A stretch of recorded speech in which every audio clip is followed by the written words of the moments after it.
Guys welcome back to my channel. तो आज है professional makeup course practical class 5।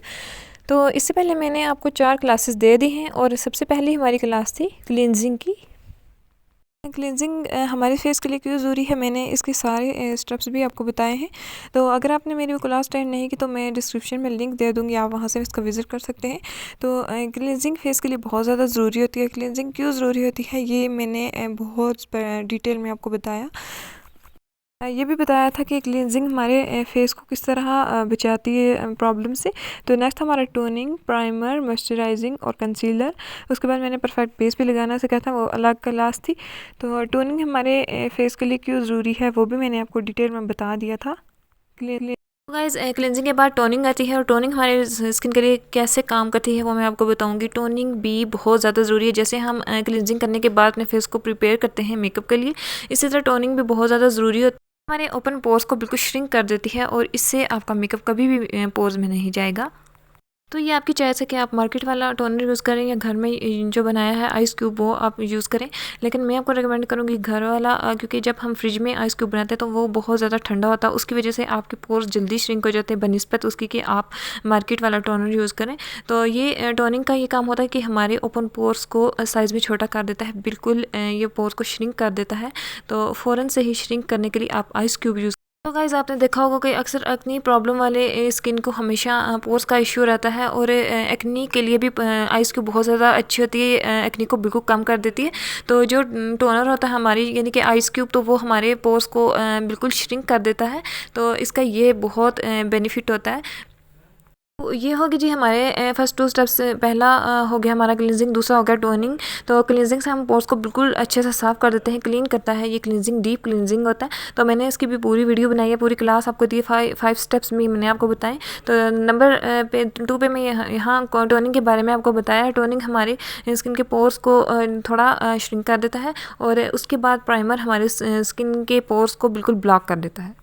ये 3 स्टेप हैं, तीनों पोर्स के लिए हैं। क्लींजिंग हमारे पोर्स को बिल्कुल साफ़ कर देती है, डीप क्लीन करता है, जबकि टोनिंग साइज़ में थोड़ा छोटा कर देता है ओपन पोर्स को, जो साइज़ में बड़े होते हैं पोर्स उनको कम कर देता है, जबकि प्राइमर इसको ब्लॉक कर देता है। मैंने बार बार रिपीट किया, आप इसको अच्छे से समझ चुके होंगे आई होप। तो अब बात करेंगे हम मॉइस्चराइजिंग की। तो मॉइस्चराइजिंग हमारे स्किन के कैसे काम करता है उसके बारे में मैं आपको डिटेल बता रही हूँ। मॉइस्चराइजिंग होता है वो हमारी स्किन की तमाम प्रॉब्लम्स के लिए बहुत अच्छा है, ये तमाम प्रॉब्लम्स को ख़त्म कर देता है। तो आपकी स्किन की बहुत ज़्यादा ड्राइनेस है या ऑयलनेस है, उन दोनों को ही ये काम करता है, क्योंकि ये दोनों ही स्किन के लिए बहुत ज़्यादा ख़तरनाक होते हैं। तो ये स्किन पे एक्ने का सबब बनते हैं। तो मॉइस्चराइजिंग आपकी स्किन को बिल्कुल बेदाग कर देता है। तो क्लींजिंग, टोनिंग, प्राइमर, मॉइस्चराइजिंग और के बाद अब है ये जी बात हम कर रहे हैं कंसीलर की। तो अब कंसीलर क्यों ज़रूरी है वो मैं आपको यहाँ शेप ड्रा करके बताऊंगी।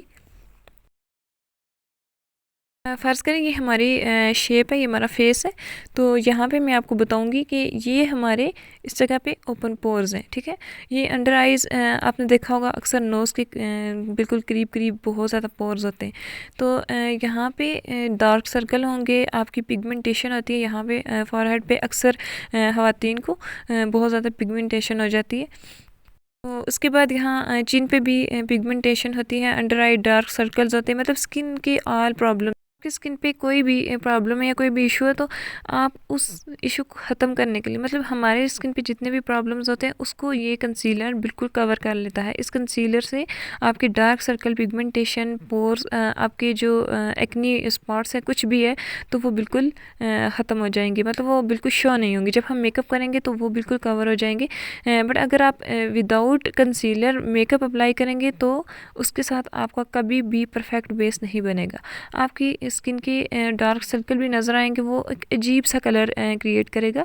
तो वो स्किन बिल्कुल ब्लैक सी हो जाएगी। अब क्योंकि आपने कंसीलर यूज़ नहीं किया तो वो लाइटन नहीं होगी, आपकी स्किन बहुत ज़्यादा अजीब उसका कलर होगा, परफेक्ट बेस नहीं होगी। तो परफेक्ट बेस के लिए हमें क्लींजिंग से लेके कंसीलर तक तमाम स्टेप्स को फॉलो करना होगा। ये 5 स्टेप्स बहुत ज़्यादा ज़रूरी हैं एक परफेक्ट बेस के लिए। गाइज़ आप आई होप आपको समझ आ गई होगी कि परफेक्ट बेस के लिए हमें कौन कौन से स्टेप्स ज़रूरी हैं और क्यों ज़रूरी है। मैंने इसकी पूरी डिटेल रिपीट कर ली है, पहले मैंने क्लासेस दे दी हैं बट अब मैं दोबारा से रिपीट कर लिया आपको।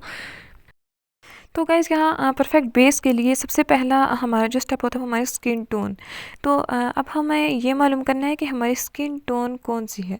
तो स्किन टोन के जब हम ये वाले स्टेप्स सारे फॉलो कर लेते हैं तो उसके बाद हमारा स्किन टोन का प्रॉब्लम आता है। स्किन टोन्स कौन से हैं, बहुत सारे लोग होते हैं जिनको अपने स्किन टोन का नहीं पता होता वो किस अंडरटोन के हैं, तो वो उस तरह से वो शेड अपनी चॉइस नहीं कर सकते कि हमें कौन सा शेड सूटेबल है। तो अगर आपको स्किन टोन का नहीं पता तो आप कभी भी अपने परफेक्ट बेस नहीं अप्लाई कर सकते, ना आप अपना परफेक्ट फाउंडेशन आप परचेज़ कर सकते हैं। तो स्किन टोन बहुत ज़्यादा ज़रूरी होती है। किसी की लाइट स्किन होती है, किसी की थोड़ी डार्क होती है। तो जब हम फाउंडेशन स्किन टोन के लिए अपने परचेज़ करते हैं तो अगर हमें स्किन टोन का ही मालूम नहीं तो हम अपनी स्किन टोन के ब्रैक्स ले लेंगे हम फाउंडेशन, तो वो ऐसा हो जाएगा। या तो आप अगर डार्क कम्प्लेक्शन के हैं तो अगर आपने लाइट का फाउंडेशन ले लिया तो लाइट फाउंडेशन लेने की वजह से आपकी जो गर्दन है वो बिल्कुल मैच नहीं करेगी, आपकी बॉडी स्किन बिल्कुल एक अलग सी डिफरेंट हो जाएगा, उसमें बहुत अलग दिखेगी और आपका फेस बॉडी स्किन से बिल्कुल ही डिफरेंट होगा। ठीक है, तो स्किन टोन में फाउंडेशन का ही जो ना सबसे पहला काम होता है कि हमें अपने फाउंडेशन को स्किन टोन के हिसाब से लेना है। तो इसी तरह गाइस जब लाइट कम्प्लेक्शन वाले लोग डार्क फाउंडेशन ले लेते हैं, उनको अपना स्किन टोन का नहीं पता होता, तो वो डार्क फाउंडेशन ले लेंगे तो उसकी वजह से उनकी जो बॉडी है उनकी वो वाइट होगी, जबकि अब उनका फेस बिल्कुल अलग, यानी कि थोड़ा ब्लैक या डार्क कम्प्लेक्शन वो भी बिल्कुल अलग सी एक लुक आती है, बहुत अजीब सा दिखता है, वो बिल्कुल नेचुरल लुक नहीं देता। तो स्किन टोन का पता होना आप सबके लिए बहुत ज़्यादा ज़रूरी है। तो अब मैं आपको स्किन टोन डिटेल में बताऊंगी। तो सबसे पहले हमारे पास आता है cool undertone. Guys cool undertone के लोग फेयर कम्प्लेक्शन में होते हैं, इनकी स्किन बहुत पिंकिश सी होती है। तो अगर आपको अपने स्किन टोन का नहीं पता तो मैं आपको बताऊंगी कि स्किन टोन आप कैसे अपने मालूम कर सकते हैं। तो ये कूल अंडरटोन के लोग हैं, तो यहाँ पे ये जो वेन्स होती हैं हमारी, ये कलाई पे हमारी जो वेन्स हैं, तो आप लाइट में चले जाएं और वहाँ आप इसको देखिए, तो यहाँ पे आपको नज़र आएंगी वेन्स। अगर आप कूल अंडरटोन के हैं तो आपको पर्पल वेन्स नज़र आएंगी। ठीक है, यहाँ से आपने पता चल सकता है आपको कि आप किस अंडरटोन के हैं। यहाँ आपको बताती चलूँ कि कूल अंडरटोन के लोगों की जो वेन्स होती हैं वो ब्लू प्लस पर्पल होती हैं, उनकी पर्पल होती हैं वेन्स। ठीक है, कभी कभी उनकी ब्लू के साथ पर्पल भी शो होती हैं, तो वो आप देख सकते हैं उनकी, तो वो होते हैं कूल अंडरटोन के लोग। अगर आपको नहीं पता तो आप यहाँ से इसको देख सकते हैं। तो ये गोल्डन अंडरटोन पिंकिश सा होता है। ठीक है, इस बात को याद रखना कि आपकी स्किन के ऊपर पिंक स्किन है तो आप की वेन्स अपने चेक करें वहाँ। अगर आपकी वेन्स ब्लू प्लस पर्पल हैं तो फिर आप कूल अंडरटोन के हैं। तो सेकंड नंबर पे हमारे पास जो स्किन टोन होता है वो है वार्म। ठीक है, नंबर 2 पे आएगा वार्म अंडरटोन। तो वार्म अंडरटोन के लोगों की वेन्स जस्ट ग्रीन होती हैं या ऑलिव होती हैं। तो यहाँ देख सकते हैं पिक्चर में भी, तो इनमें पिंकिश नहीं है, ये पिंक स्किन नहीं है, बिल्कुल पेल पेल सी है। तो ये बिल्कुल पेल स्किन टोन वाले लोग होते हैं। अगर आपकी वेन्स ग्रीन है तो आप फिर आपका स्किन टोन वार्म अंडरटोन है। ठीक है, तो आप फिर उसी हिसाब से अपना फाउंडेशन यूज़ करें। अब थर्ड नंबर पे हमारे पास आता है न्यूट्रल अंडरटोन। अब आपको ये बताना है कि न्यूट्रल अंडरटोन कौन से होते हैं। तो न्यूट्रल अंडरटोन एक फेयर स्किन है, मतलब वो पिंक नहीं है ना पेल है, बट वो थोड़ी लाइट सी स्किन होती है। तो न्यूट्रल अंडरटोन की वेन्स ब्लू प्लस ग्रीन होती हैं, ये 2 कलर में वेन्स होती हैं इनकी। तो आप अगर आप न्यूट्रल अंडरटोन है तो आपकी वेन्स ब्लू प्लस ग्रीन होंगी। तो गाइज़ मैंने ऑल स्किन टोन्स आपको बता दिए हैं, अच्छे से समझा भी दिए हैं, इनकी वेन्स भी बता दी, इनको चेक करने का तरीका भी बता दिया और ये भी बता दिया है कि इनमें पिंकिश कौन सी है, पेल कौन सी है, लाइट कौन सी है। ठीक है, ये सब कुछ मैंने आपको यहाँ समझा दिया है। आई होप आपको अच्छे से समझ आ चुकी होगी। किस स्किन टोन के हैं तो उस हिसाब से आपको फाउंडेशन चूज़ करना है। तो पिंकिश जो हैं उनके लिए मैं आगे बताऊंगी, आगे चल के वीडियो में मैं आपको फाउंडेशन के बारे में भी बताऊंगी। तो यहाँ पे ये 3 कलर्स हमारे पास होते हैं, तो cool undertone, warm undertone plus neutral undertone, ठीक है। इन तीनों को आपने अगर अच्छे से समझ लिया, अगर आपको अपने स्किन टोन का पता चल गया, तो उसके बाद आपके लिए कोई भी दिक्कत नहीं होगी, परेशानी नहीं होगी आपको अपने फाउंडेशन को परचेज़ करने में या अपने फाउंडेशन के कलर को चूज़ करने में, ठीक है। तो यहाँ पे मैंने आपको डिटेल में समझा दिया है। अब हम चलते हैं अपने नेक्स्ट स्टेप की तरफ। तो गाइज़ अब हम बात करने जा रहे हैं स्किन टाइप्स पे। तो ये इसलिए ज़रूरी है कि हमें इस चीज़ का इल्म होना चाहिए कि हमारी स्किन किस टाइप की है। क्या हमारी स्किन बहुत ज़्यादा सेंसिटिव है या हमारी स्किन ड्राई है, किस तरह की है, तो वो मैं आपको डिटेल में समझाऊंगी। हमने ये स्टेप तो कंप्लीट कर लिया है स्किन टोन्स का, और हमने स्किन किस तरह प्रिपेयर करनी है वो भी मैंने आपको बता दिए। तो नेक्स्ट स्टेप है हमारा स्किन टाइप्स का। गाइज़ आई होप आपको ये तमाम डिटेल्स अच्छे से समझ आ चुकी होंगी स्किन टोन्स, और हम अपनी स्किन को किस तरह प्रिपेयर करते हैं मेकअप के लिए, ठीक है। ये दोनों स्टेप्स आपको अच्छे से समझ आ चुके होंगे। ये स्टेप्स मैंने आपको डिटेल में बता दिए हैं, और नेक्स्ट हमारी स्किन टोन्स के बारे में मैंने बहुत अच्छे से, बहुत डीपली आपको समझा लिया है। अब मैं आपको स्किन टाइप्स डिटेल में बताऊंगी, तो आप इसको गौर से देखिए। सबसे पहले नंबर पे हमारे पास आती है ऑयली स्किन, और सेकंड नंबर पे हमारे पास आती है ड्राई स्किन,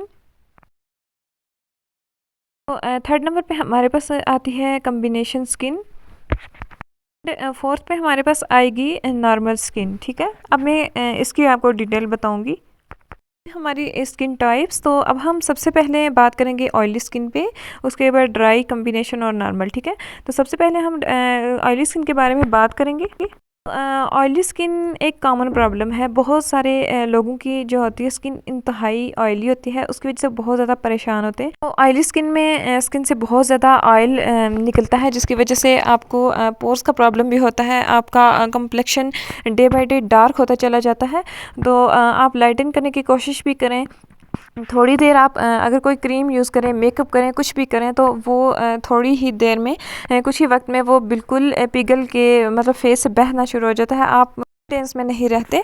तो ऑयली स्किन के बहुत सारे इश्यूज़ हैं, इसमें एक्नी प्रॉब्लम भी बहुत ज़्यादा होता है, और जब एक्नी ख़त्म हो भी जाए तो इस पर बहुत ज़्यादा एक्नी स्पॉट्स रह जाते हैं, एक्नी प्रॉब्लम होने की वजह से, तो पोर्स का भी बहुत ज़्यादा इशू होता है। तो ऑयली स्किन वालों के लिए मैं रिकमेंड करूँगी, आप अगर अपने ऑयल को ख़त्म करना चाहते हैं तो आप बेसन जो घर में आपके हर किसी के अवेलेबल होता है, तो आप उससे अपना फेस वॉश कीजिए। इससे बहुत ज़्यादा ऑयल ख़त्म होता है, बहुत जल्दी ख़त्म होता है। तो बेसन एक ऐसी चीज़ है जिससे ऑयल बिल्कुल ये रिड्यूस कर देता है स्किन से। अब ओपन पोर्स का मसला है, तो आप इसके लिए बेसन में मुल्तानी मिट्टी आप हर घर में मौजूद होगी, वो आप अर्गलाब में या दूध में मिक्स करके उसको अपने फेस पे लगाइए। वीक में आप 3 टाइम्स ऐसा करें, या 4 टाइम, अगर आपकी बहुत ज़्यादा ऑयली स्किन है तो आप 4 टाइम भी कर सकते हैं। उससे आपकी स्किन का ये प्रॉब्लम ख़त्म हो जाएगा, ठीक है। आप सैंडलवुड पाउडर भी यूज़ कर सकते हैं, उससे आपकी स्किन लाइटन हो जाएगी, ठीक है। तो ये ऑयली स्किन के लिए मैंने एक रेमेडी बताई है, आप इसको यूज़ कीजिए, आपको इंशाल्लाह फ़ायदा होगा। तो कभी भी कॉस्मेटिक्स प्रोडक्ट्स कभी ना यूज़ करें आप, कि यही प्रोडक्ट्स होते हैं जिनकी वजह से ये आपकी स्किन के प्रॉब्लम मज़ीद बढ़ जाते हैं, बजाय इसके कि वो कम हों, ठीक है। हमेशा होम रेमेडीज़ का यूज़ कीजिए ताकि आपकी स्किन सेफ़ रहे। मेकअप करने से पहले इस रेमेडी को ज़रूर यूज़ कीजिए, इस तरह आपकी स्किन पे बिल्कुल भी प्रॉब्लम नहीं होगी, आपके स्किन से मेकअप ख़त्म नहीं होगा, वो लॉन्ग लास्टिंग रहेगा। और ज़्यादा से ज़्यादा आप मेकअप में पाउडर प्रोडक्ट्स ज़्यादा यूज़ कीजिए, आप पाउडर फाउंडेशन यूज़ कीजिए, और साथ में आप पाउडर का ज़्यादा इस्तेमाल करें। तो इस तरह आपकी जो कंटूर होगी वो भी पाउडर फॉर्म में, इस तरह आपका मेकअप बिल्कुल परफेक्ट होगा, ठीक है। आपकी बेस कभी भी ख़राब नहीं होगी, लॉन्ग लास्टिंग रहेगी। मैं यहाँ ऑयली स्किन वालों को रिकमेंड करूँगी फिटमी मैट पोरलेस फाउंडेशन, तो यहाँ आपको हर शेड में मिल जाएगा। आप अपने कम्प्लेक्शन के हिसाब से ये परचेज़ कर सकते हैं। तो नेक्स्ट नंबर 2 पे हमारी ड्राई स्किन है और अब हम ड्राई स्किन के बारे में बात करेंगे। पहले हमने ऑयली स्किन के बारे में बात की, तो आपको मैंने इसका फाउंडेशन भी बता दिया, उसका ट्रीटमेंट भी बता दिया, जो होम रेमेडी मैंने बताई है अभी। तो ड्राई स्किन एक कॉमन कंडीशन है जो हर उम्र के अफराद को मुतासर करती है। तो ड्राई स्किन जिसे ज़ीरोसिस या ज़ीरोडर्मा भी कहा जाता है, इसकी बहुत सारी वजूहात होती हैं। बहुत ज़्यादा सर्द मौसम या बहुत ज़्यादा खुश्क मौसम जिसको आप बोलते हैं, ये जो ऑटम सीज़न होता है, इसमें अक्सर स्किन बहुत ज़्यादा ड्राई हो जाती है। अलावा हार्श सोप्स जो हम इस्तेमाल करते हैं उससे भी बहुत ज़्यादा स्किन ड्राई हो जाती है। तो इसके अलावा ज़्यादा नहाने से भी आपकी स्किन बहुत ज़्यादा ड्राई हो जाएगी। तो इन सब का प्रॉब्लम एक ही है कि हम मॉइस्चराइजिंग बहुत ज़्यादा अपनी रखें। थी हमारी ड्राई स्किन काजेज़, ठीक है, जो मैंने आपको बताया, ये बहुत ज़्यादा आजकल कॉमन है, ये बहुत ज़्यादा प्रॉब्लम है इसका भी। ऑयली स्किन की तरह ड्राई स्किन का भी बहुत ज़्यादा इशू होता है, क्योंकि हम पानी भी नहीं पीते और ना ही हम मॉइस्चराइज रखते हैं अपने फेस को, अपनी स्किन को, जिसकी वजह से ये प्रॉब्लम होती है। ड्राई स्किन अनकम्फर्टेबल कंडीशन होती है जिसमें स्केलिंग होती है, इचिंग, क्रैकिंग, ये बहुत ज़्यादा प्रॉब्लम होती है इसमें। अलावा इसका एक इशू ये भी होता है कि ये आपकी एज से बहुत पहले ही फेस पर रिंकल ले आता है, जिसकी वजह से आप अपनी एज से काफ़ी बड़े दिखते हैं। इसके अलावा रेडनेस बहुत ज़्यादा होती है फेस पे, क्योंकि वो स्किन बहुत ज़्यादा ड्राई होती है, उसमें बार बार आपको इचिंग होगी, उससे रेडनेस होगी, तो ये बहुत ज़्यादा प्रॉब्लम होता है। तो इसका एक ही सोल्यूशन है कि आप या तो बहुत ज़्यादा वाटर का इस्तेमाल करें या फिर हर वक्त अपनी स्किन को बहुत ज़्यादा मॉइस्चराइज रखें। अगर बात की जाए ड्राई स्किन की फाउंडेशन की, तो यहाँ मैं आपको रिकमेंड करूँगी रिवलॉन कलर स्टे फाउंडेशन की 24 आवर्स है, लॉन्ग लास्टिंग है। तो ये ड्राई स्किन और नॉर्मल स्किन दोनों के लिए बहुत ज़्यादा अच्छा है, दोनों ही स्किन टोन्स को यूज़ कर सकते हैं। पे यहाँ हम बात करेंगे कम्बिनेशन स्किन टोन की, तो मैं भी आपको फेस ड्रा करके आपको अच्छे से समझाऊँगी। कम्बिनेशन स्किन की जेस्ट चीक्स बहुत ज़्यादा ऑयली होती हैं, बाकी इसका पूरा फेस ड्राई होता है। तो फेस के जितने भी पार्ट्स हैं उसमें सिर्फ चीक्स जो होते हैं उसमें बहुत ज़्यादा ऑयल होता है। ये कम्बिनेशन बोलते हैं, मतलब ऑयली स्किन और ड्राई स्किन दोनों को मिक्स करके कम्बिनेशन स्किन होती है, ठीक है। तो ऑयली स्किन और ड्राई स्किन दोनों में जब हम इसको मिक्स कर दें तो ये एक कम्बिनेशन स्किन बनती है। तो कम्बिनेशन स्किन का बहुत ज़्यादा प्रॉब्लम होता है, इसके कुछ एरियाज़ ड्राई होते हैं और जस्ट चीक्स जो होते हैं उसमें से बहुत ज़्यादा ऑयल निकल रहा होता है। तो उसकी वजह से इसका फाउंडेशन चूज़ करना बहुत ही ज़्यादा मुश्किल होता है, इसकी फेस पे बेस अप्लाई करना भी बहुत ज़्यादा मुश्किल होता है, क्योंकि हमारे पास जब इस तरह के क्लाइंट्स आते हैं तो हमारे लिए ये मुश्किल हो जाता है कि हम इसमें ड्राई स्किन वाला फाउंडेशन यूज़ करें या हम इसमें ऑयली वाला यूज़ करें, क्योंकि ये दोनों का कंबाइन है, ठीक है, ये दोनों स्किन का कम्बिनेशन बनता है, ठीक है। इस स्किन के लिए भी मैं आपको फाउंडेशन बताऊंगी कि इस स्किन के लिए आप क्या करें। स्किन के लिए ऑयली और ड्राई स्किन दोनों आपको फाउंडेशन यूज़ करने होंगे, या पाउडर फॉर्म में, जहाँ जहाँ ऑयली स्किन है, जहाँ जहाँ ऑयल है, तो वहाँ हमें पाउडर फाउंडेशन यूज़ करना होगा। बट शर्त यह है कि आप इसका कलर बिल्कुल सेम रखें, इसका पिगमेंट चेंज ना करें, ठीक है। वन टोन के ही फाउंडेशन हो, बट एक पाउडर फॉर्म में हो और एक लिक्विड फॉर्म में हो, या एक जो ऑयली स्किन के लिए होता है, एक ड्राई स्किन के लिए, ठीक है। तो दोनों को आप यूज़ करें, या पाउडर जो एरिया बहुत ज़्यादा ऑयल वाला है तो वहाँ आपको पाउडर यूज़ करना है, बहुत ज़्यादा पाउडर लगाना है, तो तभी आपका ये कंप्लीट होगा फाउंडेशन, ठीक है। ये बेस तभी परफेक्ट हो पाएगी, वरना इस तरह से आधा फेस बिल्कुल फ्रेश होगा और आधे पे ऑयल की वजह से प्रॉब्लम होगी, वहाँ से बेस उतरना शुरू हो जाएगी और फिर फेस पे एक अजीब सी लुक दिखाई देगी, ठीक है। तो अब बारी है जी 4th नंबर की। यहाँ हमारी नॉर्मल स्किन आ रही है, तो मैं अब नॉर्मल स्किन के बारे में आपको अच्छे से बताऊंगी कि नॉर्मल स्किन कैसे स्किन है। तो गाइज़, अगर आप नॉर्मल स्किन की बात करें तो ये एक परफेक्ट स्किन है, इस पर कोई भी प्रॉब्लम नहीं होता, ये बिल्कुल नीट होती है, बिल्कुल साफ़ स्किन होती है, इस पर ना ही ज़्यादा ऑयल होता है, ना ही ज़्यादा ये ड्राई होती है, ना ही कम्बिनेशन में आती है, ठीक है। ये तीनों स्टेप्स जो मैंने ऊपर आपको स्किन टाइप्स बताएँ, इन तीनों में से ये कोई भी स्किन नहीं होती। तो ये बाकी तीनों का बहुत ज़्यादा इशू होता है, तीनों स्किन का प्रॉब्लम होता है, बट ये नॉर्मल स्किन है, इसका कोई भी प्रॉब्लम नहीं होता, ना ही इस पर पिगमेंटेशन, ना एक्ने होता है, ना इसके पोर्स आज स्किन पे होते हैं। बट जो नॉर्मल स्किन के पोर्स होते हैं वो बिल्कुल नज़र नहीं आते, बिल्कुल ही ना होने के बराबर होते हैं, बहुत ही ज़्यादा छोटे होते हैं इसकी साइज़ में। तो इसलिए नॉर्मल स्किन को बहुत ज़्यादा अच्छा माना जाता है। जैसे ओवल फेस हमारा बहुत आइडियल फेस है, इसी तरह नॉर्मल स्किन भी आइडियल स्किन होती है। तो इसकी बहुत ज़्यादा अच्छी बात यह है, इसकी सबसे ज़्यादा अच्छी ख़ास बात यह है कि ये बहुत ज़्यादा ग्लोइंग होती है, इस पर बहुत बहुत ज़्यादा ग्लो होता है, ना ही ज़्यादा ऑयल होता है ना ही ज़्यादा ड्राई होती है, बस मिड में होती है। ये बहुत ज़्यादा परफेक्ट आपकी नॉर्मल स्किन है। अगर आपकी नॉर्मल स्किन है तो ये बहुत ही ज़्यादा अच्छी बात है। तो बट आपको फिर भी नॉर्मल स्किन है तब भी आपको वो सारे स्टेप्स फॉलो करने होंगे जो मैंने आपको बेस के लिए बताए हैं। नॉर्मल स्किन को भी आपको मॉइस्चराइज़ करना है। मॉइस्चराइजिंग हर फेस के लिए, हर स्किन टाइप के लिए बहुत ज़्यादा ज़रूरी होती है, ठीक है। गाइज़ नॉर्मल स्किन का फाउंडेशन भी मैं आपको वही रिकमेंड करूँगी जो मैंने ड्राई स्किन के लिए किया। तो ये मैं पहले भी आपको बता चुकी हूँ। ये रेवलॉन कलर स्टे 24 आवर्स का फाउंडेशन है। तो ये लॉन्ग लास्टिंग है, ये बहुत ज़्यादा अच्छा होता है। तो फिट मी पोरलेस ऑयली स्किन के लिए है, और ड्राई स्किन कम्बिनेशन और नॉर्मल स्किन, ये जो स्किन है इसमें ड्राई स्किन और नॉर्मल स्किन के लिए रेवलॉन का मैंने आपको बताया है, जबकि कम्बिनेशन के लिए आपको मैंने तरीका बताया कि आप ऑयली और ड्राई स्किन वाले दोनों फाउंडेशन को यूज़ कर सकते हैं। जहाँ जहाँ ऑयल है वहाँ आप ड्राई स्किन वाला यूज़ करें, और जहाँ ड्राई है वहाँ आप ऑयली स्किन वाला यूज़ करें, ठीक है। गाइज़ आपको ये स्किन टाइप्स भी बहुत अच्छे से समझ आ चुकी होंगी। आई होप आपको कभी क्वेश्चन करने की ज़रूरत भी नहीं आएगी। बहुत ही डीपली मैंने सारा चार्ट आपको समझाया है। तो आई होप आपको बिल्कुल अच्छे से समझ आ चुकी होगी। फिर भी अगर आपको समझ नहीं आई तो आप मुझसे दोबारा पूछ सकते हैं, मैं आपको दोबारा बता दूँगी।